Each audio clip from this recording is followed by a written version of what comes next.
8:25 on the phone from Tokyo is Nick Smith, Japan strategist at CLSA. Morning, Nick. Good morning to you. So as well as China, we've also had GDP data out from Japan. Preliminary estimate shows Japan's GDP grew 2.2% in the second quarter. That's up from a revised 0.1% increase in the first quarter. They had initially projected a contraction, but lower than the economists' forecast. What do you make of it, Nick? Well, it's good, but it's not great. So I suppose you first have to look over at the US and say, well, they're arguing whether the US is already in recession with 2 quarters of back-to-back contraction. Japan's got its third quarter of growth, and not bad at 2.2%. Of course, it's not great either, because it's only just bringing GDP back to where it was just before the pandemic. What really stands out is, yes, it was consumption driving the rise, but it's also consumption that's surprisingly weak. So if you look at the real consumption activity index, it's still now 5.6% below the average for calendar 19. Okay. So, people are coming back from lockdown, but it's still very, very depressed. Okay. I want to ask you about Japan's energy policy. A lot of countries now are reviewing their energy strategy in light of the Ukraine war. We've just seen the UK this week come out with its blueprint. A lot of that is focused on building new nuclear plants. Where does Japan stand on this?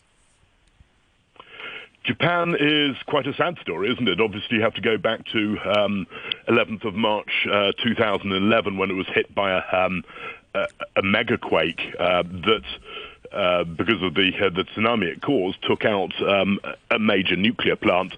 And Japan has been dithering about whether to switch on nuclear for the whole decade since then. You look across at Germany and you see that they've shut all but 3 of their 17 nuclear plants and decided they don't like nuclear, which was strange because nuclear was at the forefront. Germany was at the forefront of the start of nuclear 3/4 of a century ago. But nuclear, obviously, Germany is looking at that and saying we're going to need those back on again because we've got serious over-dependency on Russia for hydrocarbons. Japan's looking at it and saying, well, we've got, as a result of shutting down our 54 nuclear power plants, we've got a lack of energy supply.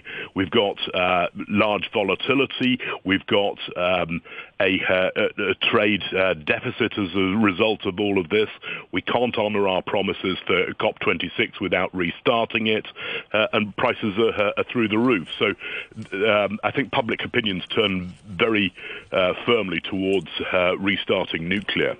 I mean, some environmentalists are worried that it's too expensive and also it's too dangerous. Is public opinion on their side? Well, I mean, obviously, back when we started using gasoline for cars, there were a lot of injuries there, and no one said it's too dangerous. We'll never be able to get the science right. We trusted that we would, and we're just going to have to get the science right for this. But because of the link in some people's minds between nuclear explosions and nuclear power plants that they don't have between, say, gasoline and napalm.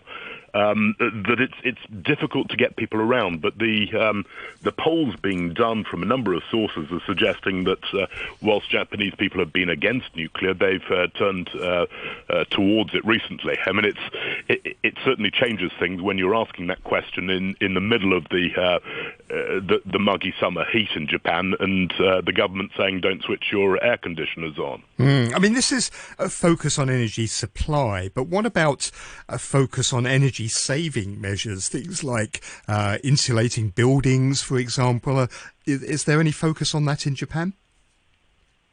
Well, there's been a focus on that for a long time, and Japan, as one of the countries particularly exposed to imported hydrocarbons, has been a leader in this for a long time, although I think it's it's given back some of that lead. But yes, I think Japan's been good at cutting its energy usage. So primary energy per capita is very low, especially bearing in mind the GDP levels.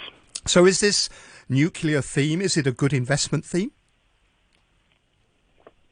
I think, obviously, it's had a good run all the way through the year. So I'd been talking about Tokyo Electric Power from the start of the year, or from the end of last year. That's had a heck of a run. I've switched into Kansai Electric Power, and that's harder going. But nuclear restarts, I think, are inevitable, and they will benefit nuclear power companies. There's also the question about the builders, which is more complicated because globally no one's been building, or there's been very little nuclear building for a very long time, and when they start building them now, they tend to have problems on cost overruns. But you could certainly look at the